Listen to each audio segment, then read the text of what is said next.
Hi, everybody. Thank you so much for joining us today. We're so excited to have all of you here with us. And we're really excited to bring you what's a really important topic for all of us right now in our industry. Before I go in the wake of introductions, I just want to highlight what we're going to be covering today. And I think it's important that we look at this webcast as an opportunity to really start to address how brands can really be inspired by these ongoing situations and the differences that they can make in how we bridge that gap. So as we look at continued protests and persistent unrest and unchecked racial inequality and systematic racism that has swept our nation, the topic of this conversation around how brands respond is even more important with its relevance. So we're going to cover and tackle a lot of this today. And so first, by way of introduction, my name is Phil Schraeder. I'm the CEO of GumGum. And so welcome to the first of what will be several Summer Speak series that we will be doing. I will be joined by my wonderful co-host, who I'll let introduce herself, Lisa Licht, who is a marketing expert and guru, to introduce herself right now. And then we will introduce our panelists and we'll dive right in. So Lisa, over to you. Hi, I'm Lisa Licht. I'm proud to be co-hosting the Speakeasy series by GumGum this summer. And I've been in marketing in the Los Angeles area for the past 30 years at companies such as Mattel, 20th Century Fox, Yahoo, where I got to work alongside Kathy Kayse, and most recently was the head of marketing at Live Nation. Awesome. Thanks, Lisa. And so now we'd like to introduce our guests today. So Kathy Kayse, welcome. Good to see you. Kathy is an accomplished media and advertising executive. Kathy has an extensive cross-platform experience that has helped strategically transform businesses and brands at every step of her career. She has been a leader at Yahoo, OWN, Oprah's Network, and Time Warner. And she is now the Chief Marketing Strategy and Partnerships Officer for the Ad Council, where she leads development of strategic partnerships across the media ecosystem, helping to bring together the most creative minds in advertising and media to address the most worthy causes. So welcome, Kathy. And would like to welcome Greg Edwards. Greg is the EVP and Chief Operating Officer of UniWorld Group, the nation's largest and longest standing multicultural advertising agency. With both agency and client experience background, Greg has led omni-channel marketing strategies for over 25 years, developing campaigns and strategies for countless Fortune 500 companies, including Coca-Cola, McDonald's, Frito-Lay, Quaker, and Gerber, doing tremendous amounts of work with Ford, Unilever, Home Depot.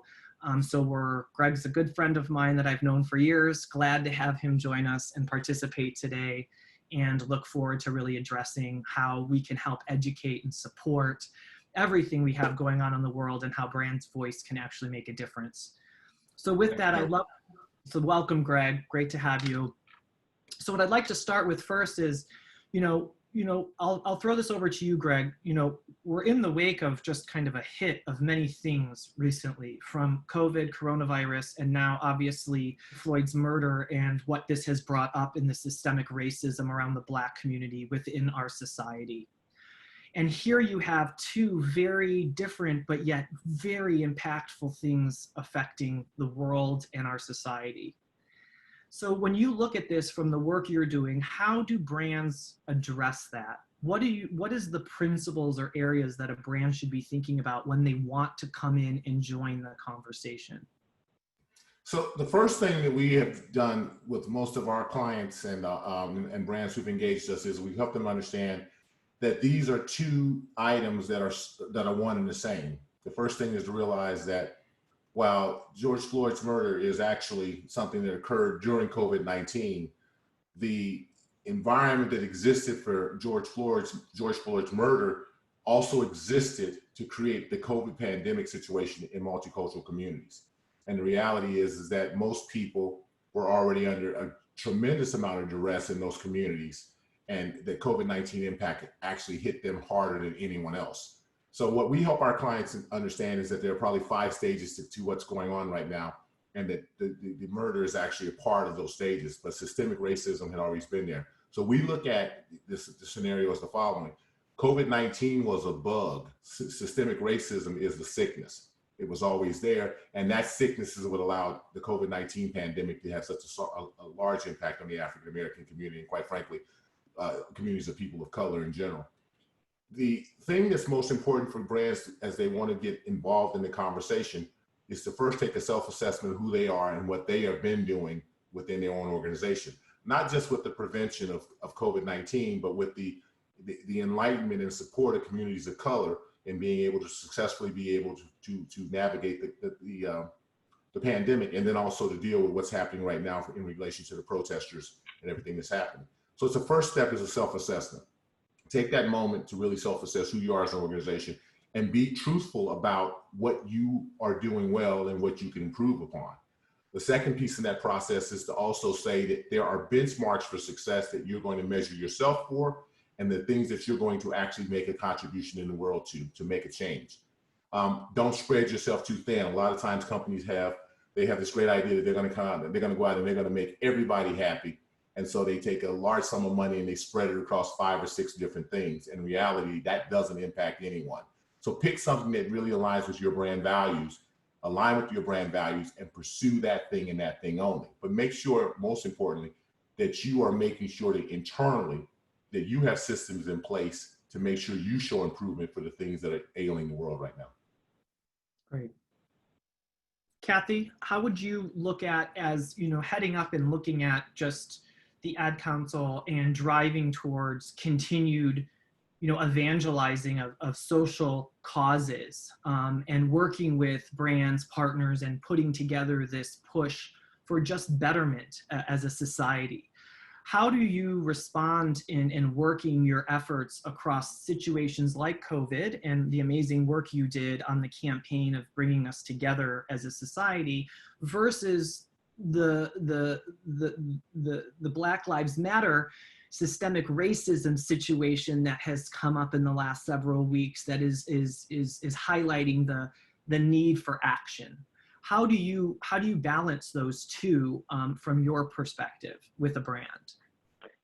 Yeah, it's a great question. And listen, we're challenged with that in this moment. We had great success with COVID. And as I talked to my team and our leadership team today, there was much more simplicity to the messaging that we had to get across for COVID.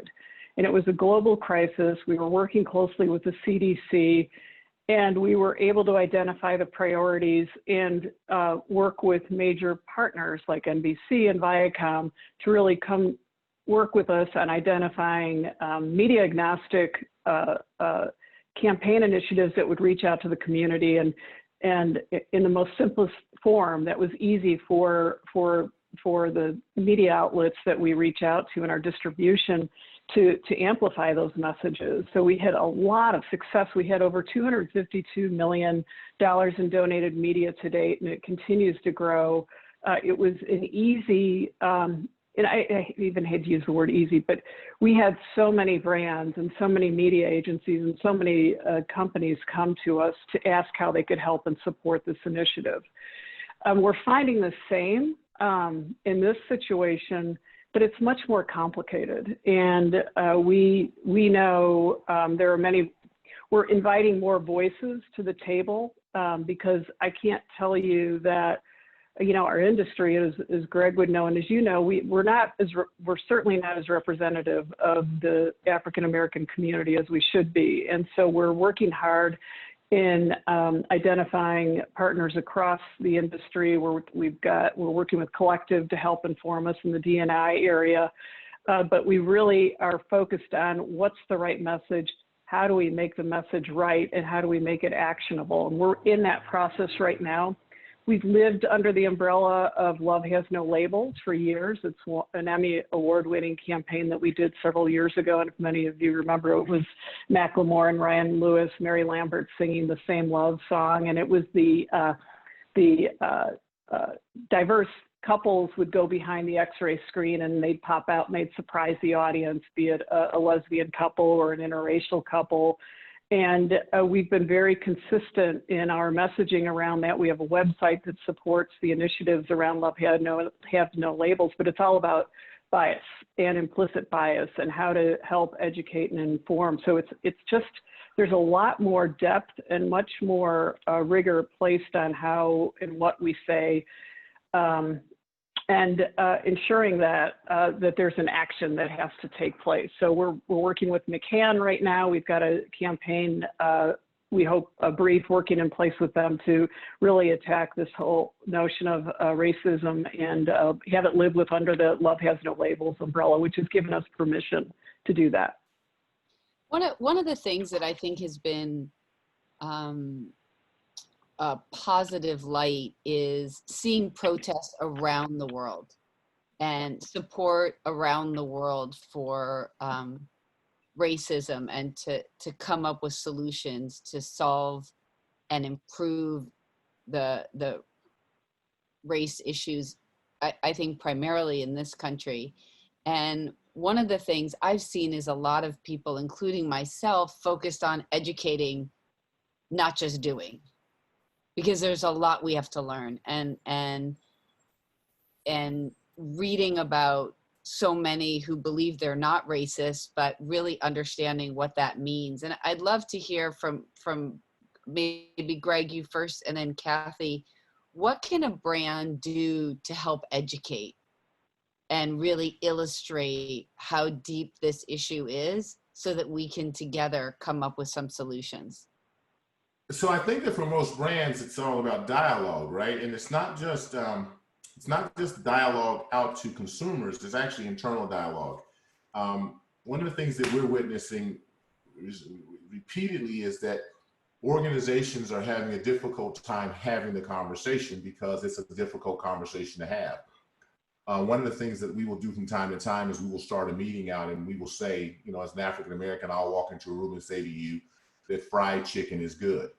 And people will become immediately uncomfortable with that concept because of all the stereotypes associated with that statement. But the reality is fried chicken is good.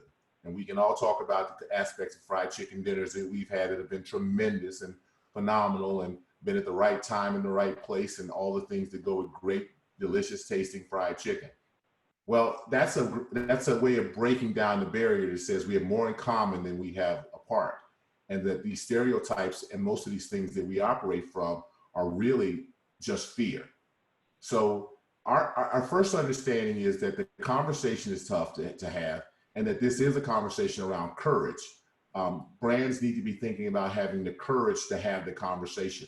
That's a really difficult thing to do because sometimes you hear from people all the time, well, we don't want to alienate our consumer. We don't want to alienate our base. I saw something today where a company put out something on social media around social injustice, and a consumer said, don't go political, and the brand responded with, don't follow us on Twitter.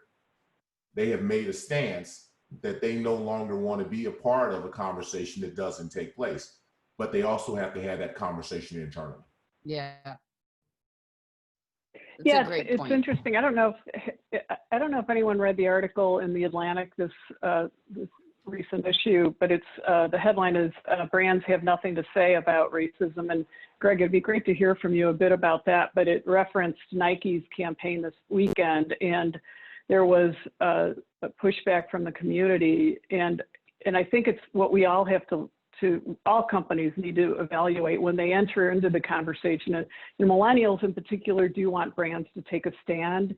There's a number of studies that demonstrate that in today's, this generation wants to look to brands as influencers and to help drive conversation and dialogue. But the Nike pushback was that only 10% of their executive leadership team are in the minority. And you know, that there's that moment of how you look yourself in the mirror and what are you doing about it to make a change. So not only is it an acknowledgement and listening to your consumers, but acknowledging that you have work to do. And, you know, some brands, we were on the phone today with Meredith Verdoni of Bank of America, and I was listening to what they were doing, and they're putting up $1 billion to help fund underprivileged communities that need the resources for job reskilling. And so they're just putting their money to work.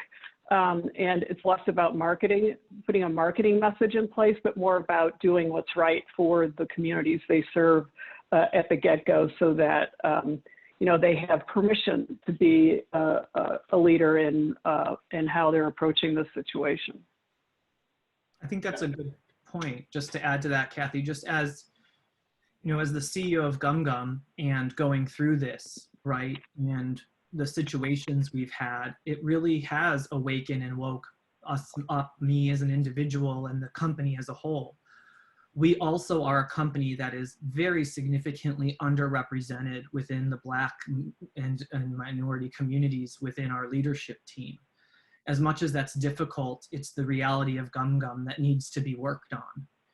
And it's the reality, I think, of brands, to your point, Greg, of having the dialogue and the courage to have conversations and creating that cross-aisle conversation from everyone within the organization. The reality is, even as we look at all of us doing our parts, and this is me as a CEO of a company, we did a company call earlier this week where I did outreach to try to solicit how we could make a difference and be actionable and be a part of this change, which is so important as a value system to all of the GumGummers. And in doing that, I solicited feedback from the team.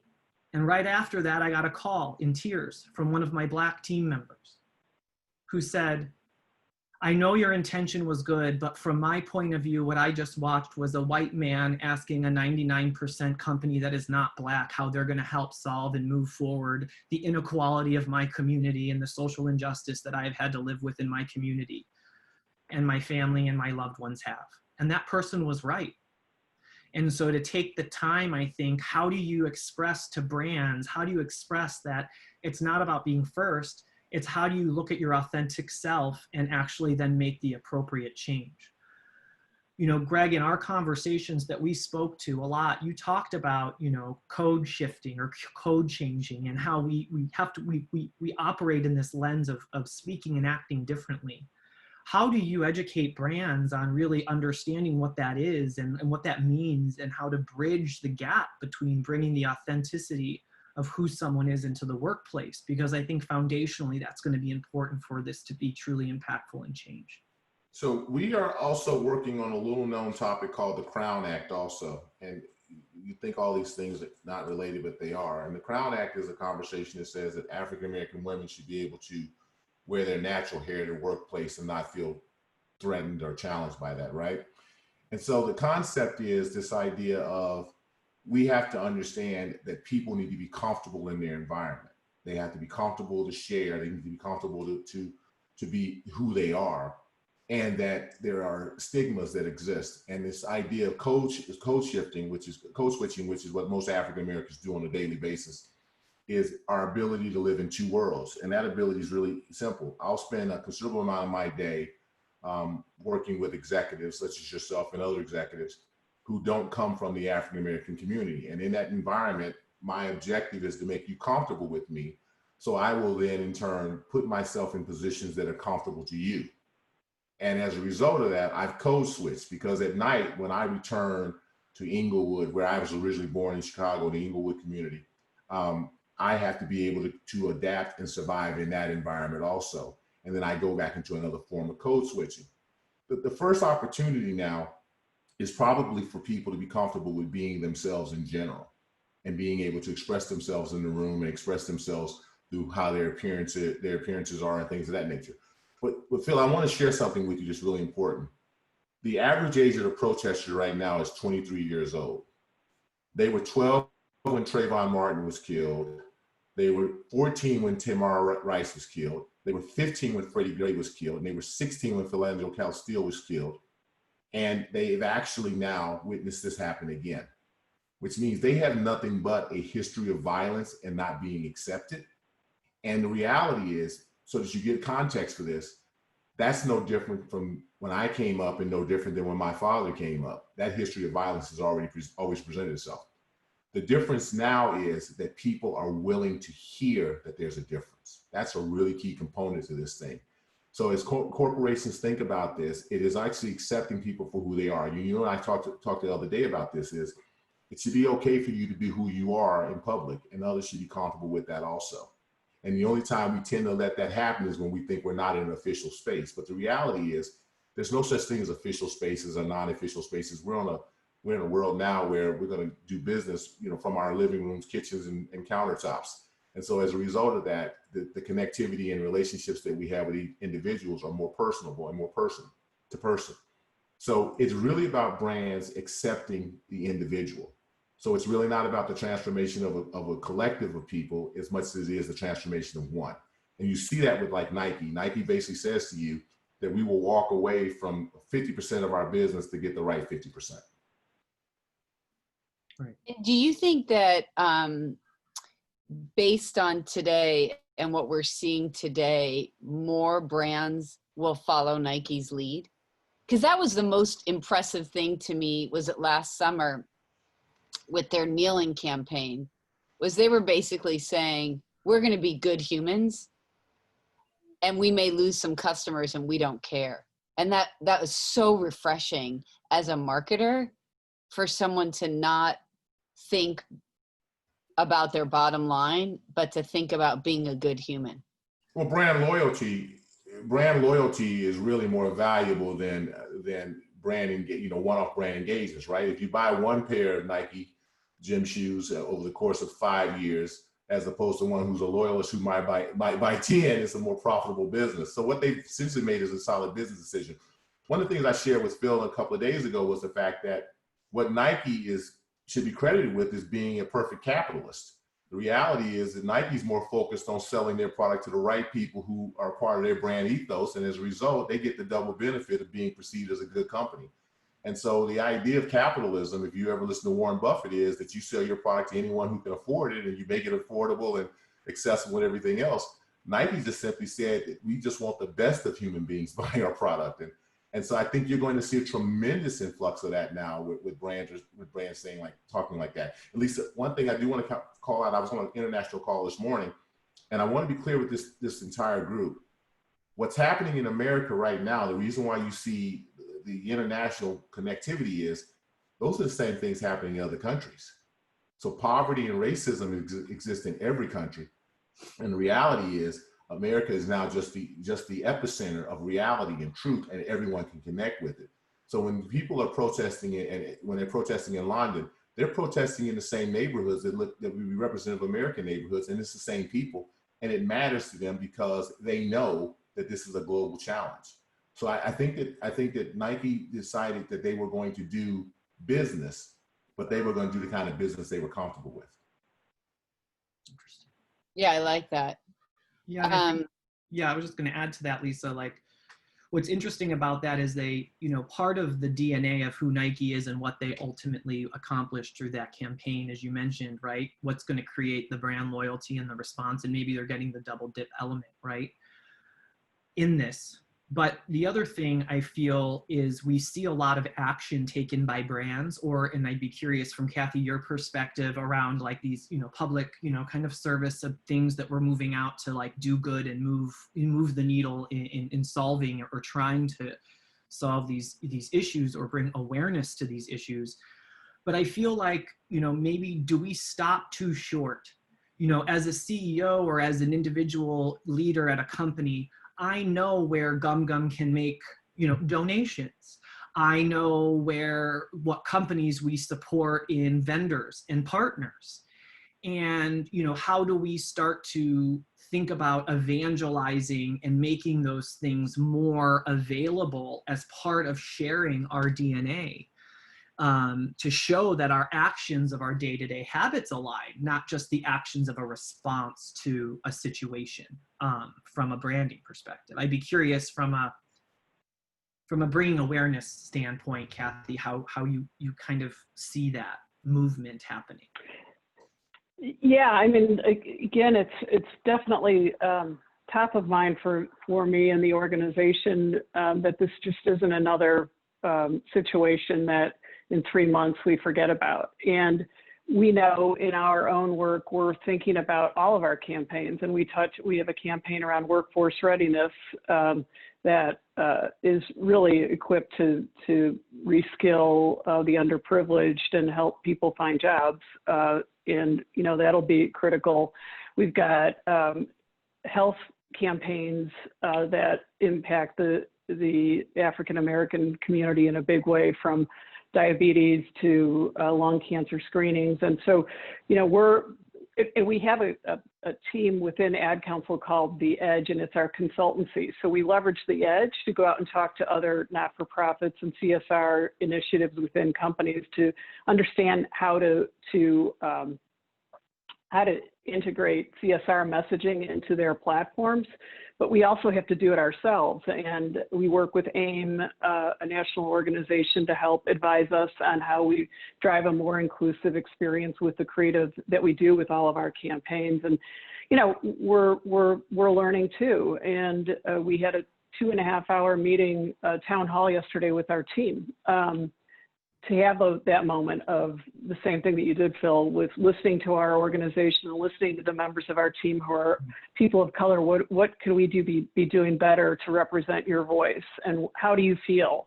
And so we're listening, acknowledging, but we have to be more diligent in maintaining this effort for the long haul versus COVID. You know, that's what I mean. It was a very different situation, and you know, I liken it even to the Sandy Hook shootings, where we thought maybe that would be the moment in time where we finally, as a society, do more about gun control or gun safety. And, you know, until the next shooting, you know, we pause and we go back to business as usual. But this feels different. And I think I think we're simmering, we've gotten to a boiling point in society. And I think this next generation, the millennials, will call truth to brands that don't start to really drive change and be the change. So I think we'll be held to be honest, and be honest with ourselves and in how we communicate and how we advise our partner companies to communicate. There's a question on the Q&A that I'd love to share with the team. Bronson asked, what is the panel's feeling about the fact that brands had to wait for a moment like this to realize that internal change/diversity is required? And why do you genuinely believe that representation of other races is required beyond being about having different colors in the room? So Phil, do you want to start with that from a GumGum perspective, and then maybe Greg and Kathy can answer? Sure.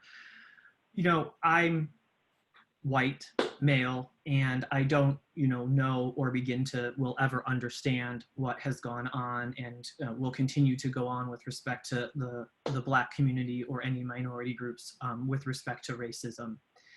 And although I look at myself personally as someone who is obviously very supportive and knowing and equal and all for social justice and running a company and making efforts for diversity and inclusion in our own way, moving that forward and taking some steps.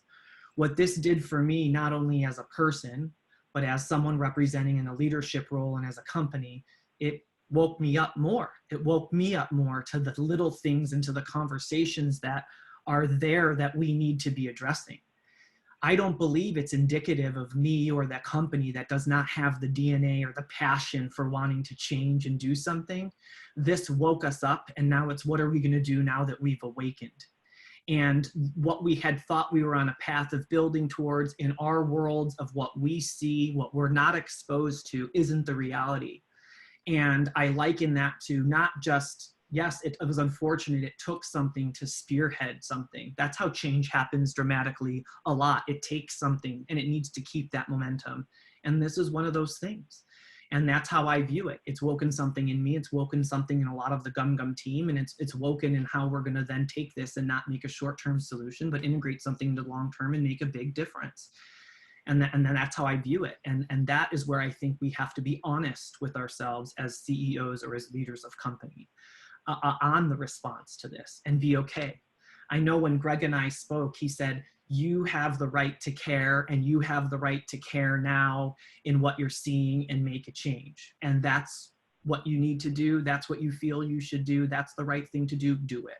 And I applaud Greg for saying that, because it doesn't mean we're going to necessarily do it right, but we need to do something and we need to do what we can. And that's how I view it, at least from my perspective. Yeah, if I can add to that too, and I completely agree. And this, I've had the benefit of working in companies, and Lisa Yahoo, I think, was widely diverse on a global basis and very inclusive in the culture. Of course, working with Oprah Winfrey and the OWN network, it was like working in the United Nations. So I've had the benefit of working in a culturally diverse environment, and it's amazing experience to have different voices at the table. A company I worked for previous to that had a leadership meeting, and a white male CEO, all white male board of directors, all over the age of 60. And he couldn't understand why there wasn't more diversity within the company. And I asked the question, well, why isn't the board diverse? I mean, it's the same thing they were asking about the police situation. Is someone hired these people, someone's training these people, and there is some accountability that I think goes all the way up to your board of directors and the diversity of those who are helping advise and counsel, you know, even the people that you surround yourself with, Phil. I think it's really important that we look at it at all levels. I think there's an interesting thing to realize, Bronson, to your question, is that brands needed to evolve, which means that the human beings that lead brands had to evolve. And what I mean by that is this is probably bigger than ethnicity, and this is probably more about culture. I want to read something to you really quickly. It says, I grew up with pictures that I drew of Martin Luther King hanging from my bedroom when I was in elementary school, listening to J.J. Fad, Michael Jackson, Sir Mix-a-Lot. I still remember the first time I went to summer camp and it was completely white. There was only one black camper and we became friends quickly. In junior high and in high school, I couldn't decide if I was an East Coast or West Coast hip hop lover. What I did understand though was that I needed to find non-white friends to feel safe and to get me through the school. That was, when I read that to you, you think I'm talking about some young black person talking about their experience, but that was written by an Anglo-American male. And the point is, he was impacted by culture. And what's happened now throughout all these companies, Bronson, to your question is, now intersectionality and a more culturally diverse every day and a more understanding is there. And that's what's driving the change we're seeing right now. And so some of the things that brands can actually focus in on and understand it, and understand what great resolve is, these are cultural shifts and cultural moments. The reality is, until everyone embraced this, until everyone witnessed what they witnessed on television, no one could really understand what this particular group was going through. But in some form or fashion, everyone could make an understanding that everyone had a right. Everyone has a right to live. Everyone has a right to a safe life. And so I'm not sure it's as much a conversation around ethnicity as it is a conversation around culture. And culture is what made brands, from my perspective, stand up and take notice. Yeah, I think that's a great point. And I do think, I think there's two elements. It's brands looking internally and how you hire and who you hire and where you go to look for candidates, and opening the pool of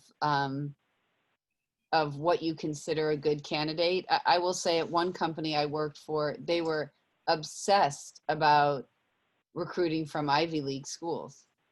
And I said, but what about the kids who were the top in their class, who grew up in Arizona and could only afford to go to University of Arizona, the local school, whatever state that is, California, Texas, you're limiting it. And I was so against that policy.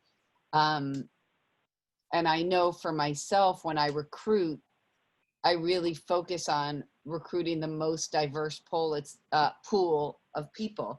And it's one of the things I was most proud of my team at Live Nation was, I think we had every skin color, every gender identifier. It was really a beautiful mix of people that made the team complete. And so I think hiring practices are key. And then it's how brands want to impact the culture and really become part of the culture. And I'm just curious, Greg, would you say a goal as an outcome from this is that there is no more code shifting? That's a term I just heard for the first time in the past 24 hours. No, you're gonna always have code switch. That's never gonna go away. Hell, to be honest with you, code switching won't go away because even amongst the code switchers, they have to code switch. But what you have to be comfortable with is for a person to be themselves, right? You know, my favorite is always, you know, if you work in a diverse organization and on certain days, certain people bring certain food and stick it in the microwave and we all get to partake of it. And you realize that that's just part of that person's culture. You have to be open to that. And the thing you do at that point is you ask the question, you ask, what is that? And maybe you take a taste and maybe you become exposed to it and maybe you find out you love it. You know, Phil and I joke about the following. We eat at the same sushi restaurants in California, and I'm not in California and I eat there every time I'm there. But the reality is there's something about that particular restaurant that I love and we have that commonality. So I don't think code switching goes away. I think what happens is we all become more aware of the need to code switch, and we try to knock that barrier down. To your point, it becomes about the diversity of the workplace that we deal from. If you keep hiring the same people from the same place, you keep getting the same results. I will tell you that at UniWorld, because we are a multicultural organization, we would love to recruit from the HBCUs, the Historical Black Colleges and Universities. But ironically, those good kids know to go get degrees in finance, education, physics, and things of that nature. So they would never think about joining our industry. But for most companies, the HBCU employee base is a really strong opportunity to leverage. And then just going into, as you said, more diverse environments. And, you know, what do you do in local school systems and things like that in local communities? So no, I don't think code switching goes away. I think that what happens is we all become more aware of it and we all become more tolerant of it. Got it. I want to go to our Q&A because we have a couple of interesting questions. This one's from David Duncan, who works at GumGum. I'm a white employee at GumGum. We often use emojis to communicate in the workplace. I'm wondering if I should use white skin toned emojis or if I should use non-race specific yellow.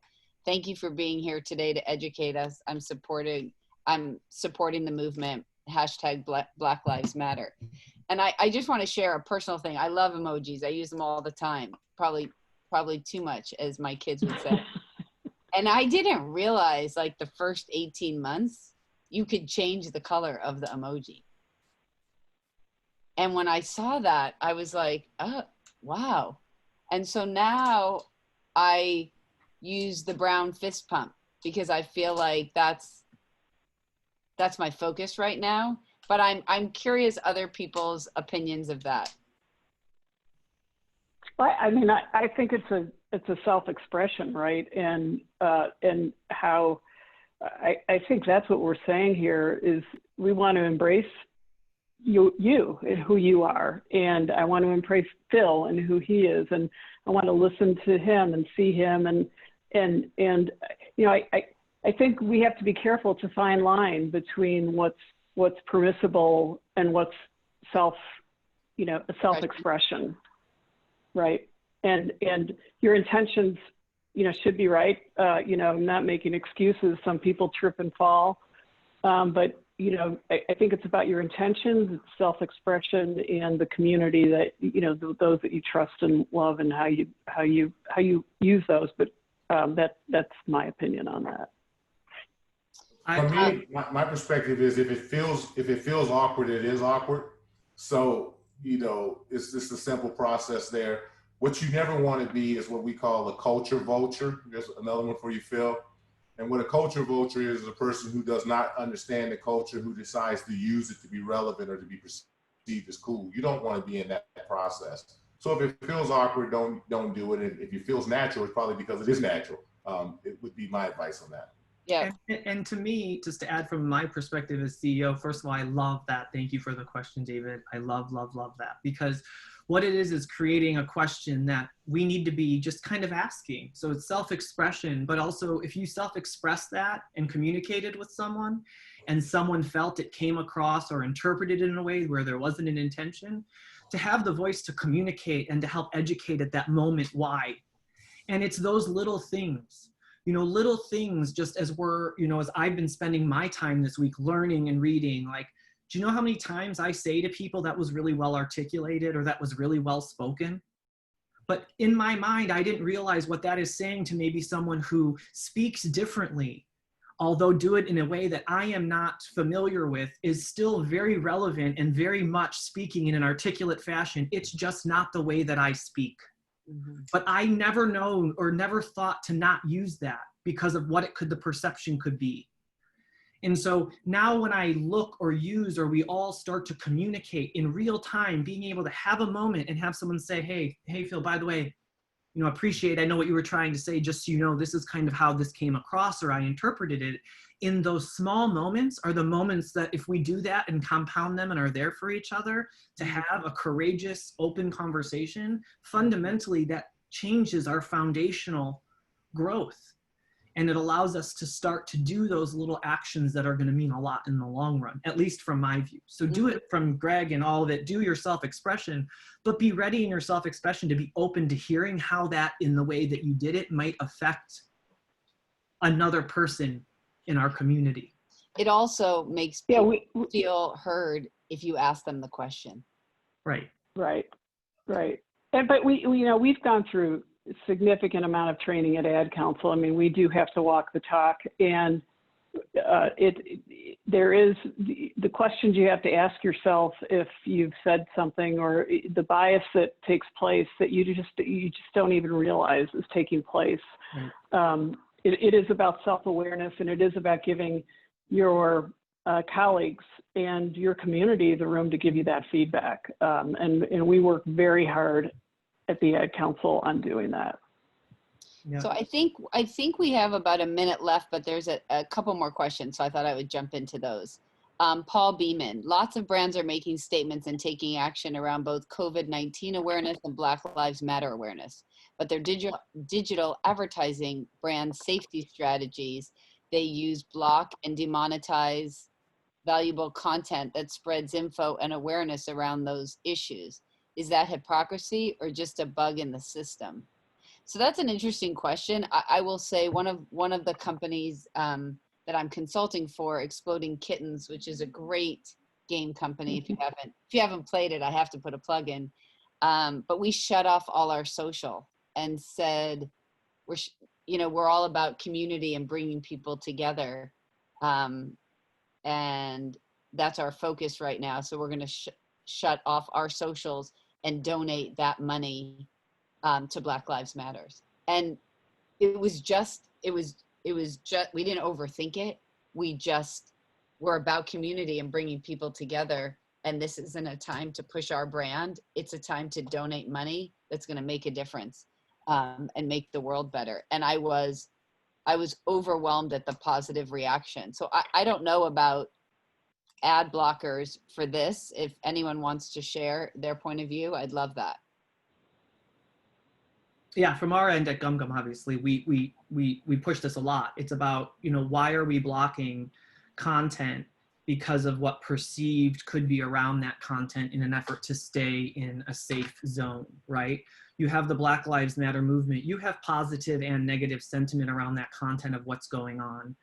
And when you blatantly block and you anti-target a specific keyword or some specific language, you're missing out on positive aspects that are very important for brands to be able to get a message of support, get a message to, those potential consumers, to educate and drive additional education for those, looking to be around that content.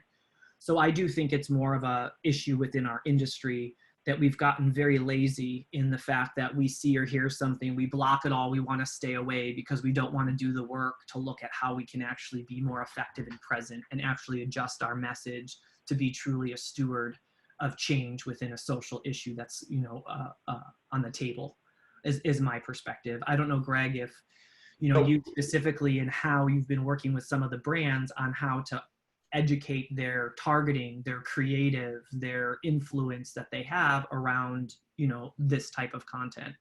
So our clients, what we're doing with our clients now is we're retrenching and rethinking our digital strategies and some of the parameters around engagement.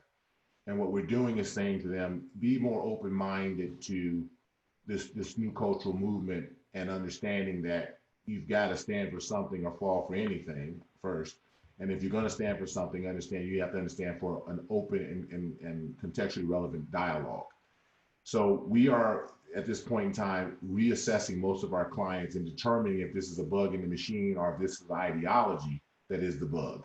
Do clients in fact have less openness to hearing bad news or hearing, ethnic news and things of that nature? And we're laying that out there and being very open for it. I was in a conversation with a client today, and I said to them very pointedly that we don't spend enough money in Black-owned media. So as a result of that, we're probably not being the best leader we could be.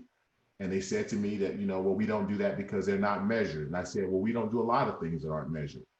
And so let's change that up now, because if this is the voice that the people need to hear it from, why aren't we a part of that communication? So I guess from my perspective, the idea is now take an assessment to determine if there's something wrong with the machine, or if there's something wrong with the people who own the machine. That's the best way from our standpoint. Interesting. Great. So Phil, we're past time. I know. So maybe what we should do here, if everyone's open, like what is, from today as we look at how brands are approaching this?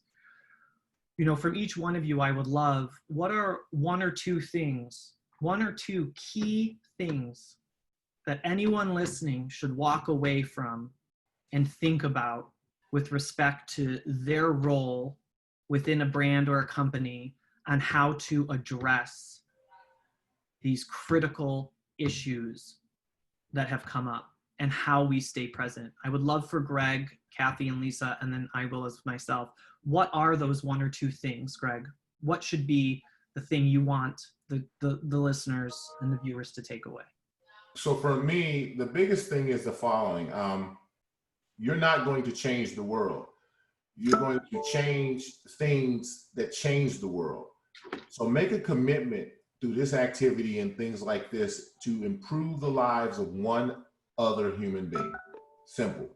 Go out and in some way through the things you do every day, improve the life of another human being. If that is a commitment to an education program, if that's commitment to employment, commitment to better healthcare, commitment to safer communities, commitment to access to information. Go out and focus on providing that opportunity to one individual. And I think that's the most transformative thing you can do. Awesome. Kathy, how about you? I think, for brands, and it's having that honest conversation with who your community is, and ensuring that the storytelling that you're doing is authentic and related to that community, and putting yourself in a position to say, I hear you, we're listening to you, and we are with you to help be the change in your everyday lives. So an acknowledgement of what we're going through as a country right now, and an action associated with that through storytelling. Great. How about you, Lisa? So hard to pick one thing, but Greg, your point of you're not going to change the world, but change the things that will change the world, takes the pressure off all of us. Do one thing, help one person. So I'd love everyone, the next person you hire, have their skin color be a different skin color than your own, period. That's your next hire. And then mentor that person, whoever that is, wherever they're from. And for me, mine is do the self-assessment, understand where your own deficiencies are, what you don't know, what you will never understand, and yet have the courage to listen and act, knowing that you're going to move everything forward, but not with fear, through listening and through support. And as a leader, just be courageous. Even today, I want to thank all of you for taking the time to come today, join this conversation. We did make a change to kind of shift what our topic was to include this, which is most important, paramount. And, you know, we didn't know where this conversation was going to go today. We just knew we had an opportunity to help educate and talk to and inform people, for myself to learn, and how we can all do better and make a difference and a change. So thank you all so, so much. Kathy and Greg, we really appreciate all of your effort and you joining us today. Lisa, as always, I look forward to many more of these with you. Me and too. Thank you for participating. To all of you that joined and had questions, and hopefully you walk away finding something interesting here. And we will all talk soon. Thanks again. Everybody have a wonderful rest of your week. Stay And healthy, stay safe. Lisa? Any questions that we didn't get to, we will get you answers. So Yes, I promise. yes. Thank Awesome. Thank you all so much. Take care. Thank Have you. It was a great one. pleasure. Bye-bye. Thank Bye, you. Lisa. Bye. Bye. See you soon. Bye, Greg. Bye, Kathy.